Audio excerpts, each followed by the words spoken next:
মৰমৰ ছাত্ৰ-ছাত্ৰীসকল, আজি তোমালোকৰ কাৰণে আন এটি ভিডিঅ' লৈ আহিছোঁ আৰু আজিৰ ভিডিঅ'ত আমি আলোচনা কৰিম মুদ্ৰা আৰু বেংক ব্যৱস্থা নামৰ চেপ্টাৰটিৰ কিছুমান MCQৰ ওপৰত।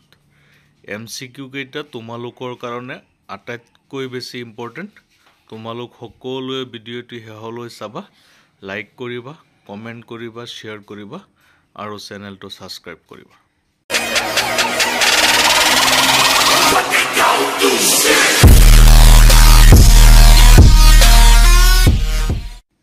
এক নম্বৰ, তলৰ কোনটো বিনিময় প্ৰথাৰ অন্তৰ্গত? ধানৰ সলনি ছাগলী, কলমৰ সলনি 10 টকা।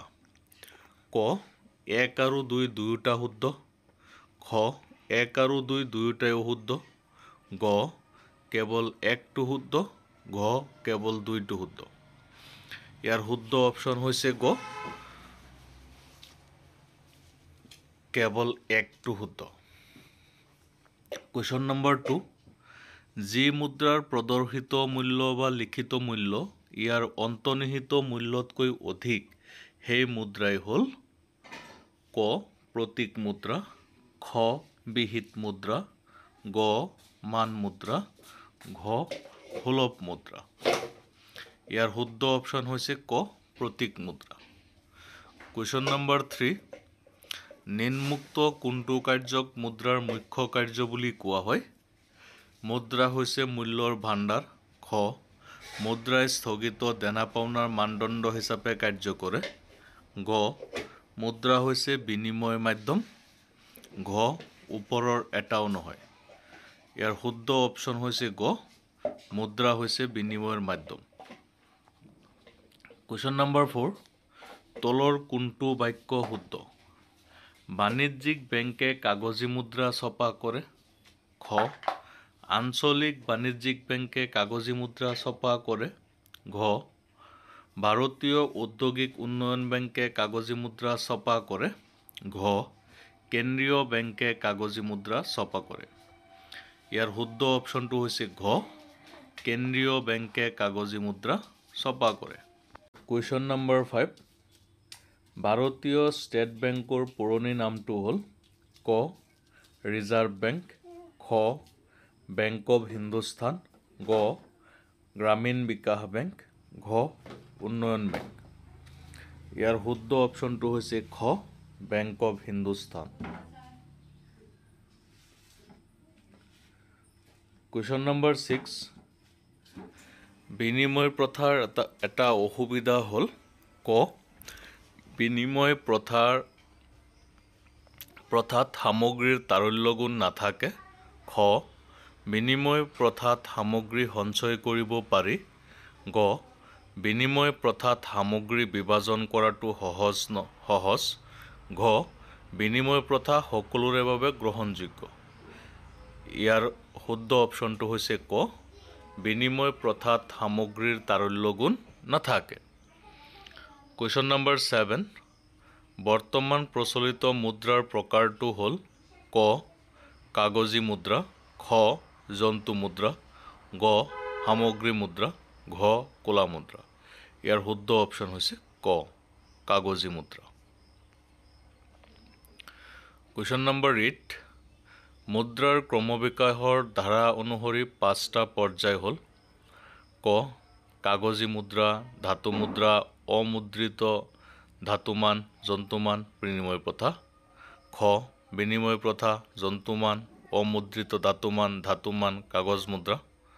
গ বিনিময় প্ৰথা, কাগজী মুদ্ৰা, অমুদ্ৰিত ধাতুমান, জন্তুমান, ধাতুমান।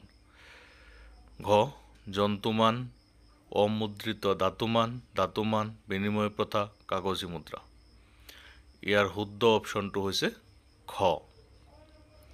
কুৱেশ্যন নম্বৰ 9, তলৰ কোনটো বেংকে কৃষি আৰু গ্ৰাম্য উন্নয়নৰ লগত জড়িত?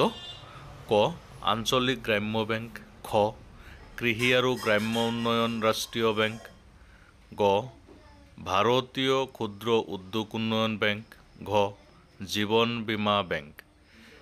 ইয়াৰ শুদ্ধ অপশ্যন হৈছে খ কৃষি আৰু গ্ৰাম্য উন্নয়ন ৰাষ্ট্ৰীয় বেংক। কুৱেশ্যন নম্বৰ 10, তলৰ কোনটো কেন্দ্ৰীয় বেংক পৃথিৱীৰ সবাতোকৈ পুৰণি কেন্দ্ৰীয় বেংক?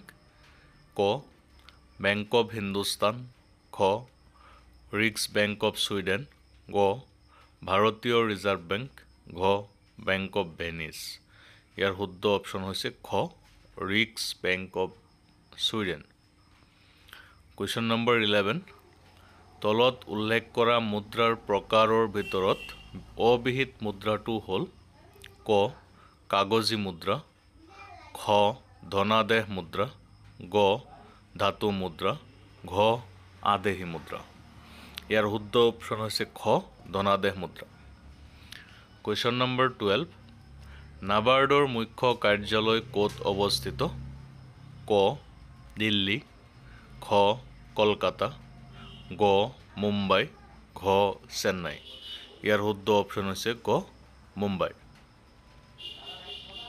কুৱেশ্যন নম্বৰ 13, ভাৰতীয় ৰিজাৰ্ভ বেংক স্থাপিত হৈছিল ক 1935 চনত, খ 1945 চনত, গ 1946 চনত, ঘ 1950 চনত। ইয়াৰ শুদ্ধ অপশ্যন হৈছে ক 1935 চনত।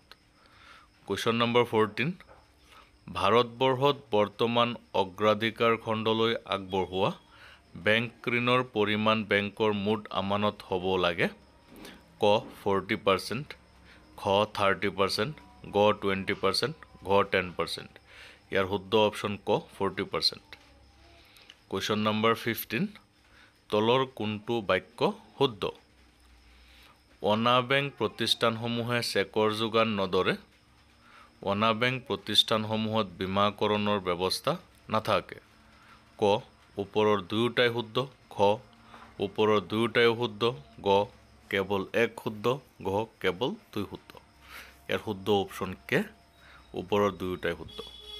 এইটো চেপ্টাৰৰ পৰা এইকেইটা MCQ তোমালোকে ভালকৈ চাবা। তোমালোকৰ পৰীক্ষাত কমন থাকিব। বেলেগ চেপ্টাৰৰ ওপৰত আকৌ MCQ লৈ আহিম। তোমালোকে ভালকৈ পঢ়ি থাকিবা। এইবিলাক পঢ়ি থাকিলে তোমালোকৰ বৰ্ডৰ এক্সামবিলাক অতি সহজ হৈ যাব। ধন্যবাদ থাকিল।